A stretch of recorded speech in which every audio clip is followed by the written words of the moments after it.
Social post నేను మీ మాధురి. రోజు మనతో పాటు ఉన్నారు కార్పొరేట్ ట్రైనర్ శ్రవణ్ వర్మ. నమస్తే సార్. నమస్తే అండి. గవర్నమెంట్ మారితే భూముల రేట్లు పెరుగుతాయి లేదు తగ్గుతాయి అనే దానికి ఏమైనా అథెంటిసిటీ ఉందా? ఎందుకంటే లాస్ట్ మనం 2 ఇయర్స్గా చూసుకున్నట్లయితే బీఆర్ఎస్ ప్రభుత్వం ఉండేటప్పుడు భూముల రేట్లు చాలా ఎక్కువగా ఉన్నాయి. కాంగ్రెస్ ప్రభుత్వం వచ్చిన తర్వాత ఈ భూముల రేట్లు అనేవి చాలా తగ్గాయి అని చెప్పి అంటున్నారు. నిజంగా ఇలా ఒక గవర్నమెంట్ చేంజ్ అయితే రియల్ ఎస్టేట్ మీద ప్రభావం ఉంటుందంటారా? గవర్నమెంట్తోని రియల్ ఎస్టేట్కి చేసేది ఏముండదండి. అంటే ప్రజలు ఒక నమ్మకంలో ఉంటారు. అంటే ఈ గవర్నమెంట్ ఏ వైపు ఫోకస్ చేస్తుంది, ఎలాంటి ప్రాజెక్ట్స్ మీద ఫోకస్ చేస్తుంది అనే దానిపైన వీళ్ళు ఆ ఫోకస్లో ఉండి ఇన్వెస్ట్మెంట్ చేయడం కొద్దిగా ఆగుతారనమాట.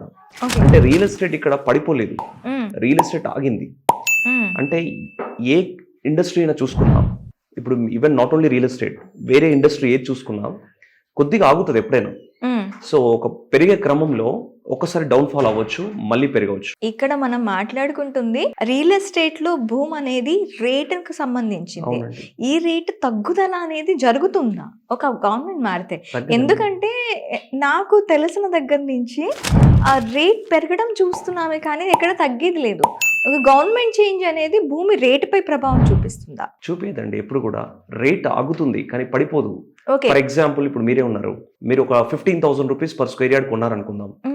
గవర్నమెంట్ చేంజ్ అయింది, మీరు 12,000 అమ్ముతారా? లేదు, అమ్మరు కదా. అంటే ఇప్పుడు దీన్ని బట్టి అర్థం హోల్డ్ చేస్తారు అంటే ఆగుతుంది. సో మీరైనా నేనైనా సామాన్యులైనా ధనవంతులైనా ఎవరైనా కానీ సో ఏమవుతారంటే రియల్ ఎస్టేట్ అనుకూలంగా కొద్దిగా ఆగుతారు. అంటే రియల్ ఎస్టేట్ ఎప్పుడు పడిపోదండి.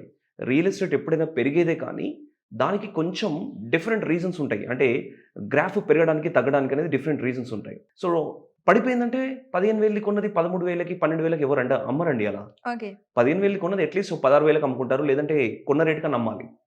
కానీ లాస్కి అయితే ఎవరు అమ్ముతారండి? ఎవరు అమ్మాలి? ఎవరు లాస్ అవ్వాలనుకుంటారు? సో ఒక 2 ఇయర్స్ ఆగుతుంది రియల్ ఎస్టేట్. కానీ గత ఒక 6 మంత్స్ నుంచి కనుక చూసుకుంటే, అంటే సెప్టెంబర్ 25 నుంచి కనుక చూస్తే రియల్ ఎస్టేట్ చాలా అద్భుతంగా పికప్ అయిపోయింది. సో బిఫోర్ సెప్టెంబర్ మీరు అన్నట్టుగా కొంచెం డౌన్ఫాల్ ఉండే మార్కెట్, అంటే ఆగిందనమాట, స్తబ్దతగా ఉంటది, అంటే స్టాగ్నెంట్. అంటే రియల్ ఎస్టేట్ పడిపోయింది అనటానికి రియల్ ఎస్టేట్ స్టేబుల్ అయ్యింది అనటానికి చాలా తేడా ఉంటుంది కదా. అసలు రియల్ ఎస్టేట్ పడిపోయింది అనే మాట ఎందుకు అంటారు? అలాంటప్పుడు ఎందుకు పడిపోయింది అంటారంటే మార్కెట్ లేదు కాబట్టి పడిపోయింది అంటారు. అంటే మార్కెట్ లో ఎటువంటి ట్రాన్సాక్షన్ జరగట్లేదు కాబట్టి. ఎందుకంటే ఇందాక మనం మాట్లాడుకున్నట్టు గవర్నమెంట్ ఎటువైపు ఫోకస్ చేస్తుంది, ఏ వైపు కొత్త కొత్త ప్రాజెక్ట్స్ రాబోతున్నాయి, ఏ వైపు కొత్త కంపెనీస్ రాబోతున్నాయి, ఏ వైపు డిఫరెంట్ ఇన్వెస్టర్స్ వచ్చి మన హైదరాబాద్ లో ఇన్వెస్ట్మెంట్ చేస్తున్నాము. సో గవర్నమెంట్ ఎటువంటి ప్రాజెక్ట్స్ స్టార్ట్ చేయబోతుంది. సో వీటి అన్ని అనుకూలంగానే మన రియల్ ఎస్టేట్ అనేది మార్కెట్ డిసైడ్ చేస్తుంది అనమాట. ఓకే, ఇంకొకటి ఏంటి అంటే నియోపోలిస్లో మనం లాస్ట్ 2 months బ్యాక్ 137 crores ఒక ఎకరా అనేది పోయింది అని. ఇప్పుడు మళ్ళీ బిడ్డింగ్ ఒక 60 acres దేనికో ఒక బిడ్డింగ్ వస్తుంది. దీంట్లో 1 ఎకరా 200 crores పోతుంది అని ఒక వార్త వినిపిస్తుంది. Is it true? నిజంగా అంత హోప్ ఉందా అటు సైడ్?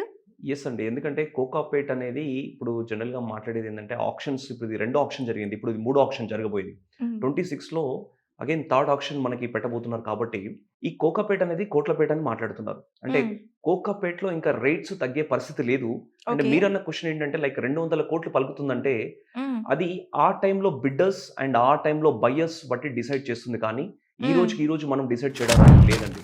అంటే 200 crores ఖచ్చితంగా పలుకుతుంది అనేది, కానీ 100% పెరుగుతుంది, ఎంతో కొంత పెరుగుతుంది. కానీ 200 కోట్లు దాటుతుందా లేదంటే 200 కోట్లు పలుకుతుందా అనేది మనం చెప్పడానికి ఇప్పుడు లేదు. సో అది based on the buyers interest and bidders interest. ఎంత కాంపిటీషన్ ఉంది అసలు ఈ ఆప్షన్లో, దాన్ని బట్టి డిసైడ్ చేస్తుంది ఎప్పుడైనా బిడ్డింగ్ కాస్ట్ అనేది. ఓకే, ఇప్పుడు ఈ 137 crores అనేది దాటడం అనేది జరుగుతుందా మీన్ వైల్? 100% దాటుతుందండి. ఎందుకంటే కోకాపేట అనేది చాలా ప్రైమ్ ఏరియా అండి హైదరాబాద్ లోనే. ఇది ఒక నెక్స్ట్ లెవెల్ కమర్షియల్ జోన్ అనమాట. అంటే ఒకప్పుడు రాయదుర్గ్ ఎలా అయితే ఉండనో, అంటే అప్పుడు ఇన్వెస్ట్మెంట్ చేసిన వాళ్ళు ఈ రోజు ఎంతైతే రిటర్న్స్ చూస్తున్నారు, ఎక్సలెంట్ గా వాళ్ళ అప్రిషియేషన్స్ వచ్చున్నాయి. వాళ్ళ ల్యాండ్స్ కానీ వాళ్ళ పెట్టిన ప్రాపర్టీస్ పైన, ఫ్లాట్స్ అనుకోండి, కమర్షియల్ స్పేస్ అనుకోండి, వీటిపైన అద్భుతంగా రిటర్న్స్ వచ్చున్నాయి. సో ఇది నెక్స్ట్ కమర్షియల్ ఏరియా కాబట్టి ఇక్కడ ఇన్వెస్ట్మెంట్ చేసిన వాళ్ళకి అద్భుతంగా ఉండబోతుంది.